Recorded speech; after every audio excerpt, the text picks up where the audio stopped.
Dave. How's it going? Good, how are you? I'm good. Welcome to DC, so good to see you. Had a great weekend. Family, Yeah? we ran all over the place. Look at this. Oh my God. And I'm really excited about showing you a few things in here as well. So Follow am me. I. Let's Come go. on. Well guys, welcome to the Daikin Sustainability and Innovation Center here in Washington. Really happy to have you guys here. Hope to show you some of the innovative and environmentally conscious things that Daikin is doing that I think that will get in the hands of consumers that really help with the decarbonization and climate mitigation effort. So here in this corner, Dave, we talk about decarbonization. Okay. And Daikin really approaches it holistically. So here we see side by side, right? Traditional non-inverter system, top discharge. And what we found with inverter system is you can change the entire format, right? And have a side discharge unit that's much smaller. So you know what that means, right? Half the size. I can't believe, side by side, you really see a big difference. Yeah, big difference in how much metal you use, how much plastic you use.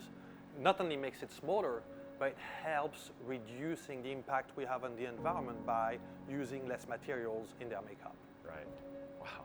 And you think about putting a whole bunch of these on a semi-truck, you can put so much more of one than the other, obviously. Yeah, so you reduce the number of trucks on the road. That's the next generation system with a new refrigerant called R32. It's a low global warming potential refrigerant, but not only it's low global warming potential, but smaller. Even smaller. So Kelly is going to tell you all about that. So when you're innovating products for tomorrow, you want to be thinking about your efficiency, comfort, affordability, and environmental benefit. Okay. And that's why this next generation of refrigerants is so important. Okay, so this R32 that I'm hearing about, what is this? So there are a couple of different kinds of refrigerant that are in this next generation that we're moving to, R32 being Daikin's choice. Okay. And what this is really about is we all got out of ozone depleting substances when we realized that refrigerant gases were depleting a hole in the ozone layer. Okay. And it's healing itself, it's working. But the refrigerants that we switched to, they still had too high of a global warming potential, too high of greenhouse gas. And so we're moving to even lower greenhouse gases in this next generation. R32. R32. Just like the smaller products, more sustainable products, less transmission emissions, trying to bring those products to homeowners, smaller footprint for them, more efficient cooling and comfort. That's a lot of the reasons why we chose R32. Yeah, so here we see a side-by-side comparison between non-inverter and inverter, right? But here we truly can experience, right, the benefits that we were talking about, right? So here, if you see this chart, the system had started, the non-inverter system had started a while back, and it spiked in power usage because it starts at 100%. 100%, yeah. And then, right, maintain at a high degrees of energy, right, that's the red line. And then goes back down to nothing again. And it goes back down to nothing. While at this time, right, the inverter, all right, well then, perfect experience, and you see another spike, right, when that just happened. And then at this time, the inverter continues running. Can you hear me? Your voice is the inverter now. It is going up, going up, going up little by little. So and during that same time, the inverter is just maintaining at a low energy conserving level, right? So it's much quieter, right? Much better energy level. Look, we're about a 1/3 of power usage between inverter and non-inverter. Wow. So I was always, I always thought that heat pumps did not work in really cold weather environments. Right. So here on that side-by-side experiment, right, between non-inverter system and inverter system, I'm going to ask you to do the experiment. Get in there. All right. Oh man, it's freezing in here.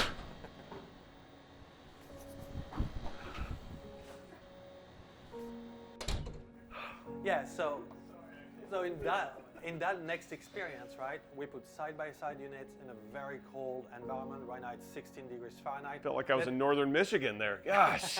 Let's see how the system performed on that. Mark, I love this example. I mean, this is literally changing what I thought heat pumps could do in really cold environments. That's right. So in that, next experiment here, we place side-by-side, right, a non-inverter unit and an inverter heat pump unit. And what we can see is even in temperature where we have the outdoor units at about 16 degrees Fahrenheit right now. That's cold. Yeah, you can see on the chart, the blue chart is relative to the inverter heat pump heating capacity. You see how much higher it is. So right now we're running at over 100% capacity of the rated capacity on the inverter heat pump. Okay. Where the non-inverter is having a little bit of an issue to catch up, right? And stay about at 80%, 70% of its heating capacity. Right. Okay. So you know what that means, right?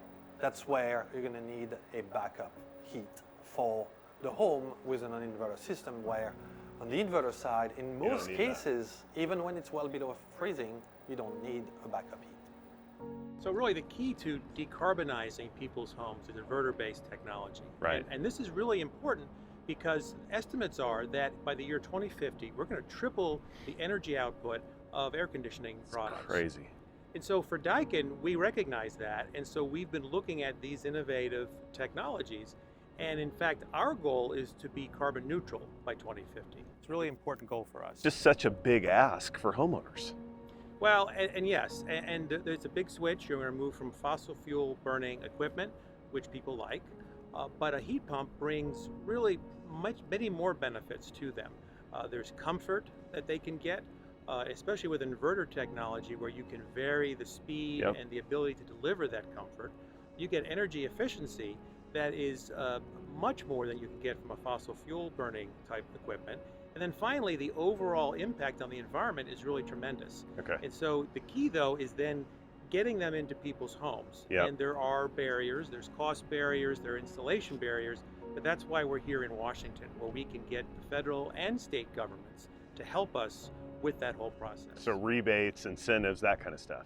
They're really important because during the process of installation, besides just getting the product to the consumer, you have to install it. Right. There could be upgrades to the panel in your home. Yep. You may have a flue existing. You will have a flue existing exhaust for the gas furnace. Right. That needs to be tied off. Right. So there are various things that needs to happen, and those installations can have some cost to them. And through rebates, tax credits, utility incentives, also even loans, that's going to help that homeowner to get the product into their home quickly. Take them to the next step. That's right. That's right. Welcome to the Ronald McDonald House. Thank you. Thank you so much. Our organization eases the hardship of childhood illness on families, and we believe that when families have a sick child, that the support for the entire family is necessary. The comfort and support of Ronald McDonald House Charities is instrumental in easing the hardship on those families. This is amazing. So we had a great visit this morning, right? And a little surprise here is on the wall. Wow, that is really amazing. It is, we're working with Ronald McDonald House to create more sustainable communities. We're all in this together. All in this together. You got the Daikin air purifier, just like in my house. It's essential. It's perfecting the air we share. Exactly. That's what I've been saying all along.